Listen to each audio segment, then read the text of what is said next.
be honest, I really think that Ascension St. Vincent's chose me when I was in my 3rd and 4th year of medical school. I got to do most of my rotations there for internal medicine and OB and a wide variety of different specialties. And each time I had such amazing experiences where the faculty members and the residents were eager to know what I was passionate about and exposed me to those kinds of things. And I felt like this was truly a family that was welcoming me and trying to support me and help me achieve my dreams and my goals. So when it came time to make my rank list for match, ultimately, it was an easy choice, and I'm so glad and feel so lucky to be chosen by St. Vincent's.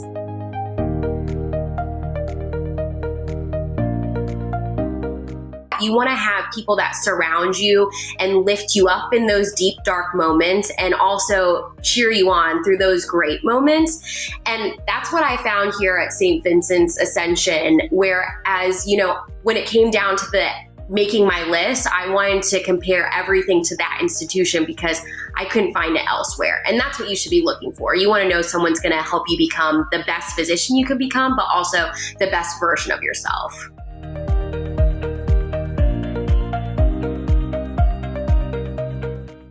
My favorite thing about working in medicine is kind of twofold. I think one, it's a lot about building those relationships with the patients, those trusting, strong bonds, especially when these patients are exceptionally vulnerable, and being able to support them and help them through this difficult time. And that's truly why I went into medicine, and kind of along the way, I was able to see something even more that I love about medicine. And it's the investigative process of being able to identify what the diagnosis is, but then recognizing that, patient A and patient B may have the same diagnosis, but each treatment plan needs to be different because each person is unique, and so should their treatment plan. So I think that's really what defines the art of medicine, tailoring each person's treatment plan to them. And I think that's the part that I love the most about medicine.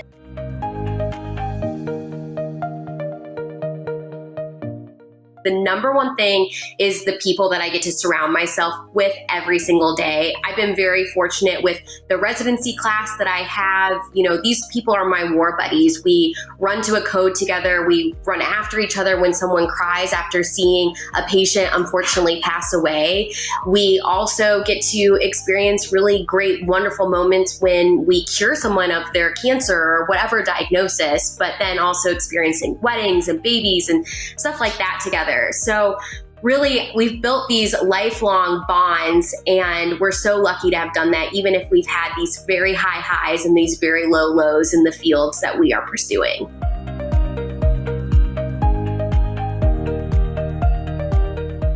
What I'm most passionate about, and a lot of my patients would say, is kind of addressing what a patient's goals of care and quality of life are. I don't want my patients to ever feel like they're being dictated by their illness or the medicines that they have to take. So even if it is a minor diagnosis to an extreme diagnosis, I want to know what the patient's goals of care are and what their overall aims are in their life, because I want to help them fulfill those things. And maybe that's even why I'm pursuing the career that I'm going into in regard to hematology oncology. But I want to make that the forefront of all of my treatment plans for my patients, because at the end of the day, whether it's the patient has a new diagnosis, a chronic illness, or they're experiencing death and dying, I want to make sure that they can achieve their goals, and I be the advocate for them as they do that, so that they can go through this with a stronger perspective and with dignity.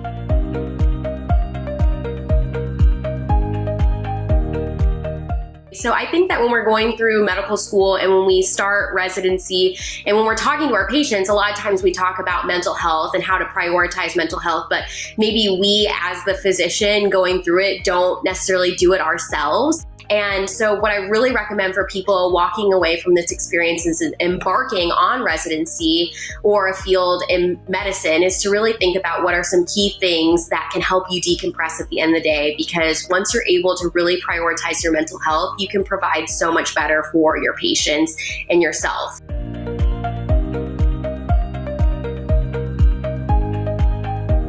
This kind of touches home for me when I was an intern and a second year at in residency, my grandfather, who is also my inspiration for pursuing medicine, he was a neurosurgeon. He got very sick, and ultimately my family members were asking me, because they lived with us, where should we send him to get medical care? And the answer was easy for me. I said, bring him here, bring him to Ascension St. Vincent's.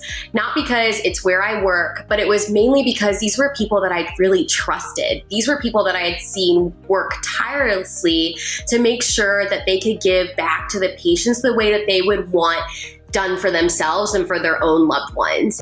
Everyone treats you like their family. They treat you the way that they would want their own loved ones to be taken care of. And when you're asking a physician or someone in medical care what kind of care they want, they're going to be very particular. They're going to have very high standards, and they're going to give that to you. And so they expect it in return. So I would strongly recommend coming to an Ascension hospital.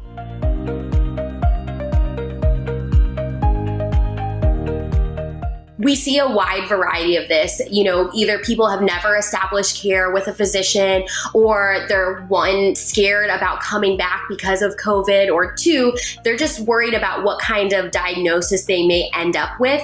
I think what we are able to see is that what it all boils down to is fear, and the fear of the unknown. And, we don't want to scare you with a diagnosis. We don't want to scare you with a plan. We just want to give you options. And there's so many different options of how you can pursue that kind of medical care. We have virtual options, we have in-person options. And at the end of the day, your physician is just a phone call away, and they want to provide you with options that are tailored towards you specifically.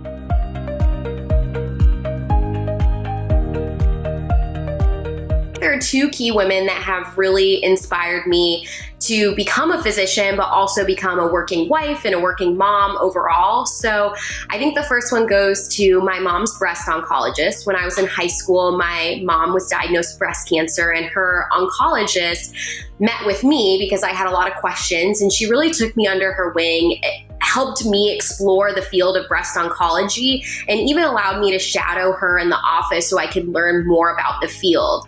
And the key things that I took away from her were, having that physical touch with a patient, holding their hand as you give them a diagnosis, looking them in the eye.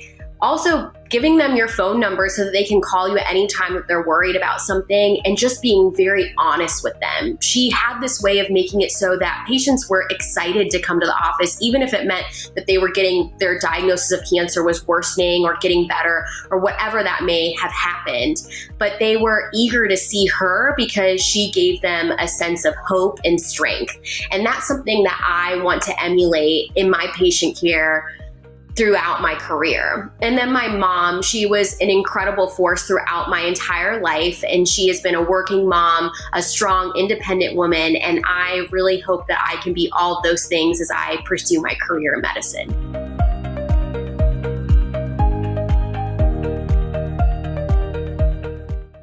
I really think that medicine is a true calling. I realized very young that I wanted to help people, that I wanted to become a physician. And I recognized early on that I was going to be making sacrifices to do that. While I was in med school studying away, a lot of my friends were going off to the wedding or the bridal shower or the family reunion, and I recognized I was going to miss those things. But at the end of the day, I was doing this for myself and for the patients, and you shouldn't be doing it for anybody else.